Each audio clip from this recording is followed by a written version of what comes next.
Kelas kejuruteraan atau kelas teknikal seringkali dikaitkan dengan kurangnya pelajar yang mengambilnya.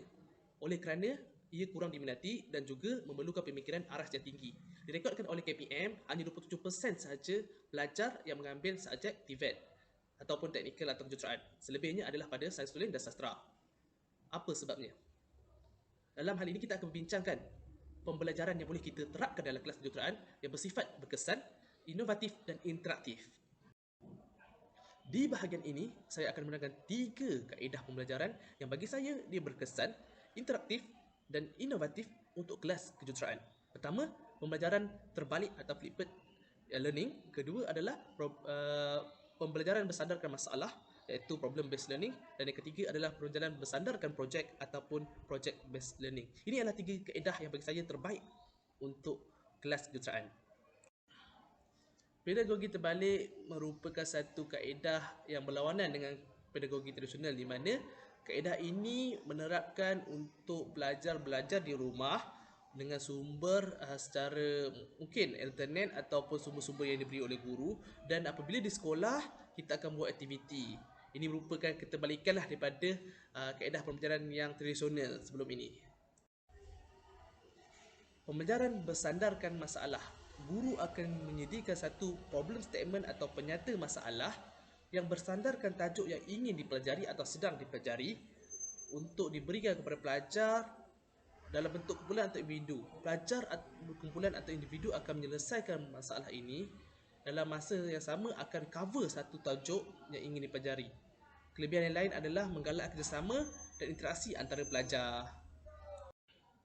Dalam sekian banyak kaedah pembelajaran yang telah dinyatakan, pembelajaran berdasarkan projek inilah bagi saya paling berkesan dan terbaik, kerana murid akan diberi projek, mereka harus menyelesaikan projek tersebut dalam masa-masa tertentu. Dalam projek tersebut, mereka akan belajar cara untuk menyelesaikan masalah, menangani masalah dan mencari atau berfikiran secara kreatif.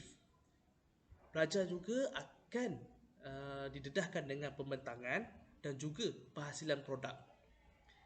Ini adalah satu kaedah pembelajaran yang perlu diterapkan di setiap subjek ataupun kelas kejuruteraan.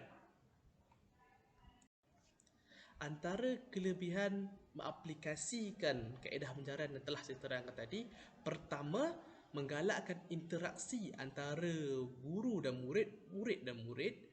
Kedua, penyampaian pembelajaran lebih jelas, teratur dan berkesan. Ketiga, memupuk sikap bekerjasama di kalangan pelajar.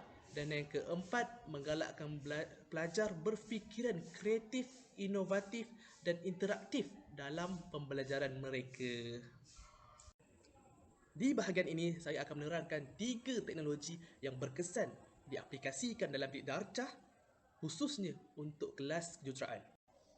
Aplikasi pembelajaran interaktif, guru boleh menggunakan aplikasi Kahoot, Google Form atau Publikers dalam menilai pelajar setelah sesi PDP. Selain itu, aplikasi ini juga boleh digunakan untuk menyampaikan ilmu dan memberi satu suasana ceria di dalam kelas dan menarik minat pelajar untuk terus belajar. Papan pintar bukanlah satu teknologi yang baru, di mana guru boleh menyampaikan atau memberi pembentangan pembelajaran lebih cepat, dan di samping itu papan pintar ini memberikan suasana yang menyeronokkan dan penyampaian ilmu itu lebih interaktif dan berkesan.